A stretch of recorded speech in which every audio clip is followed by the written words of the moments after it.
everybody, what's up? We're here with trip report number 2, hanging out at a rest stop near Bend, Oregon. So we're gonna go through kind of spot by spot, day by day of our adventure and share what's been happening for us.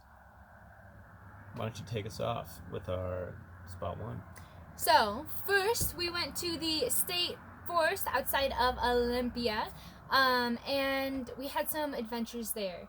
We pulled up, and Duncan, do you want to talk about the ranger that you met?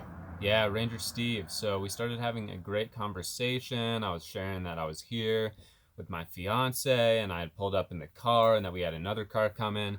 And he was like, cool, so you have a Discover Pass for both cars, right?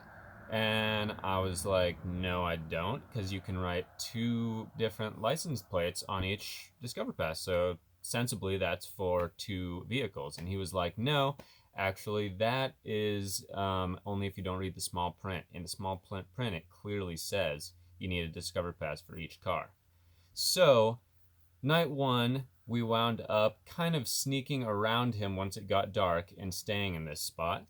And I would say that was a really nice night. We made a delicious meal together. Of lamb. Oh my god, we had lamb, and then we got to be outside, and we talked about how it was amazing being on the ship finally. That was a real highlight. Starry night. We got to it was beautiful. It was beautiful. So we had to wind up leaving super early the next morning before Ranger Steve got up. So it was like 6 a.m. We decided to head to the coast, because the 101's beautiful and the coast is sunny beach place. Sunny beach place. Yeah, so we went to the coast near South Bend Haystack. Sorry, Haystack was the next spot. Yes, Haystack was the next spot. South Bend, near South Bend. And we found a pull-off just off of the 101. That was kind of like a off-road hunting campground. It was a bumpy-ass gravel road that we got our bus up. It was rough, but we got it up, and we found this sweet little pull-out where we decided to stay.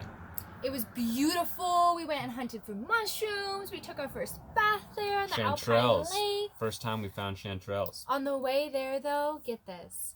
I was driving on the freeway and in the bus, and we had solar panels on top of the bus, and I was just chilling, getting into the vibe. Duncan pulls up next to me on the freeway and goes like, get over. I pull over into this random fitness center. I'm seeing the solar panels flapping on the roof like they are kites.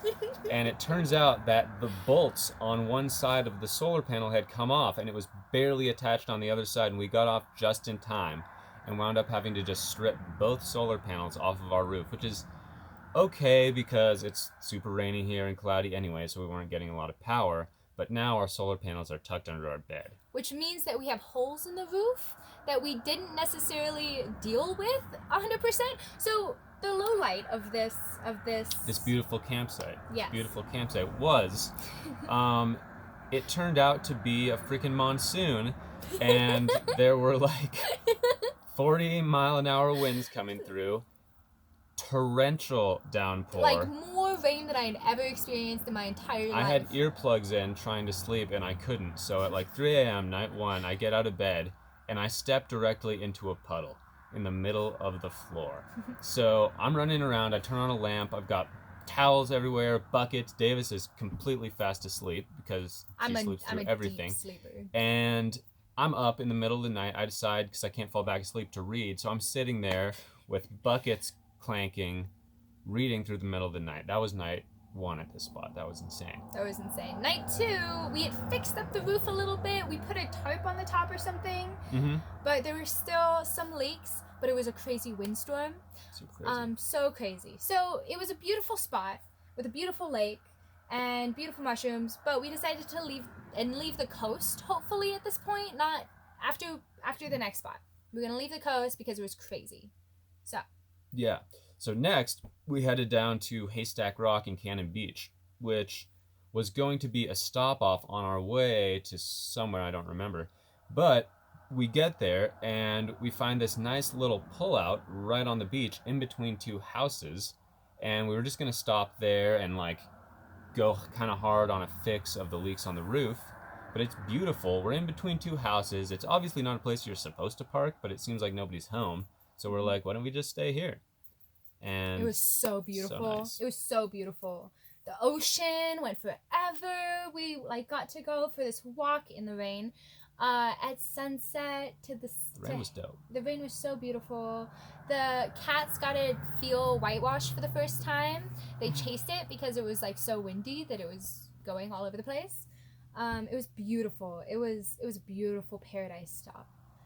Yeah, that was amazing. It was a quickie because then we weren't leaving the coast yet. Our next stop was Tillamook, where which you might recognize from the famous cheese. It is the home of that cheese. And in Tillamook, we stayed at a different cheese place called Blue Heron French Cheese, which is this like old mom and pop cheese place that's now a place where you can park your motorhome overnight for free. And we stayed there, and my brother came out, and Tillamook was really like, it was a nice kind of reset, kind of living it up in Tillamook. My brother did like cheese tastings and wine tastings. We got an awesome hike. Picked some more mushrooms, some boletes that were beautiful. I wish I had a picture.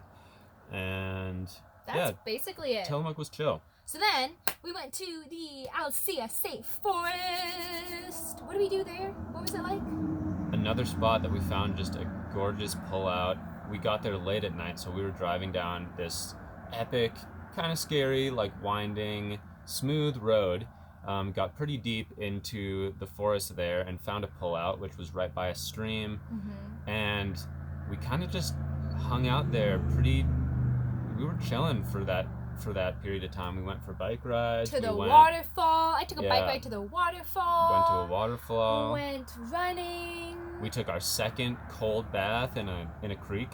It was beautiful. I've been making my own shampoos and conditioners so that we can use them biodegradable for the water, and they've been amazing. Yeah. It's been awesome. It was beautiful there. So beautiful. And then we took off to link up with our friends Julie and Zaylin in Cottage Grove, where they're staying on a farm. Another place we got there late at night. There were pigs, there were chickens, there were dogs, there were goats, there were cows. There was so much poison oak. So much Didn't know the Willamette Valley had so much poison oak. We went through for a walk in the woods there, and it was crazy. Had to really watch our steps. That was cool. Cats got to meet a donkey. Yeah. For the first time. The donkey walk. That was amazing. The donkey walk. And that was Remy's first really good leash walk. Cleopatra's a really awesome hiker cat. Remy tends to be more stubborn and struggle, but he's picking it up. That was really awesome. It was really awesome. So we stayed there for a little bit, and then the next day, yesterday, we all took off for the Terwilliger Hot Springs out in the National Forest between there and Bend, and went there last night and had an epic night. We stayed up until like 2 a.m. at the hot springs. Well, we went there the whole time, but stayed up and were able to chill at the hot springs. It's a free hot springs. You just drive pretty far down this Forest Service road, and then it's like a half-mile hike up there. There's 3 pools, cooler, warm, and then hot.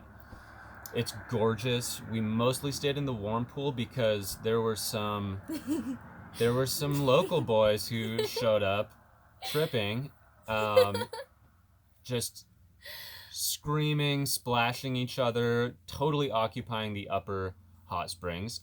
I went up and spent a little time with them, spent a little time howling at the moon. With them. Learned a little bit about their local lives. They're wildland firefighters. I think they were old. They were like 60, but they were like pretty badass and crazy. And just definitely not a chill hot springs vibe. So we maybe would have stayed longer, but then we went and we spent a really awesome night hanging out in the bus with Zaylin and Julie. We made dinner. We cooked chicken in our camp oven, which took like 3 hours to cook, but it was delicious. And we occupied our time, Duncan. What do we occupy our time doing in those 3 hours? So we have this glorious Dometic toilet. Right there. It's a sweetheart. Oh, I don't know. I can't zoom in. It's that right next to the cat box. Yeah. She's served us beautifully thus far, and last night, old Bessie sprung a leak. And so our friend was using the bathroom. Yep. And it sprung a leak, and there was pee all over our beautiful pee everywhere. Beautiful floor. There was pee everywhere. Everywhere. Oh. So we spent a good hour scrubbing the floor, getting all that pee off. Had some good laughs, had some good cries. Got through it, and then we had dinner. Our appetites were not ruined. It took so long for that chicken. And now we're headed to Bend. We're meeting up with my good old buddy Ben. We're almost there. We're so excited. That's it. Thank you for tuning in to this trip report, and we can't wait to tell you more stories from our trip going forward. Bye. At Living in Kairos. Oh, Love also, y'all. We have an Instagram now. Yeah, Living in Kairos. Love Check you. It out. Bye. Love you.